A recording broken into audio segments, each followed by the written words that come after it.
'Twas the night before Christmas, by Clement Clarke Moore. 'Twas the night before Christmas, when all through the house not a creature was stirring, not even a mouse. The stockings were hung by the chimney with care, in hopes that St. Nicholas soon would be there. The children were nestled all snug in their beds, while visions of sugar plums danced in their heads. And Mamma in her kerchief, and I in my cap, had just settled down for a long winter's nap. When out on the lawn there arose such a clatter, I sprang from the bed to see what was the matter. Away to the window I flew like a flash, tore open the shutters and threw up the sash.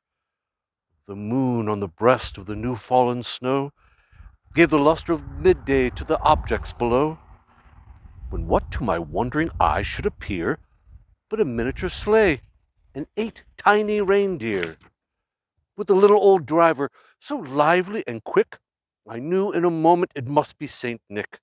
More rapid than eagles, his coursers they came, and he whistled and shouted and called them by name. Now Dasher, now Dancer, now Prancer and Vixen, on Comet, on Cupid, on Donner and Blitzen, to the top of the porch, to the top of the wall, now dash away, dash away, dash away all. Was dry leaves that before the wild hurricane fly, when they meet with an obstacle, mount to the sky, so up to the housetop the coursers they flew, with a sleigh full of toys, and St. Nicholas too. Then in a twinkling I heard on the roof the prancing and pawing of each tiny little hoof. As I drew in my hand and was turning around, down the chimney St. Nicholas came with a bound.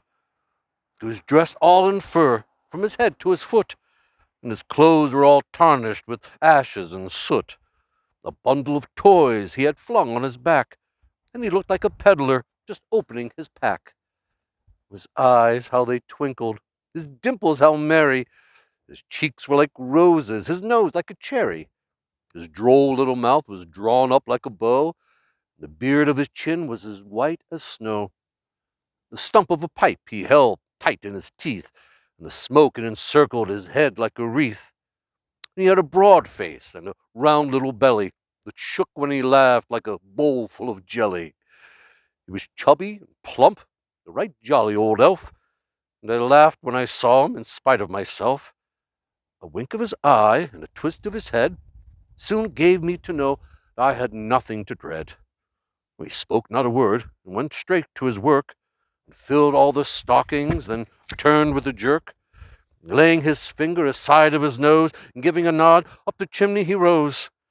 He sprang to his sleigh, to his team gave a whistle, and away they all flew like the down of a thistle.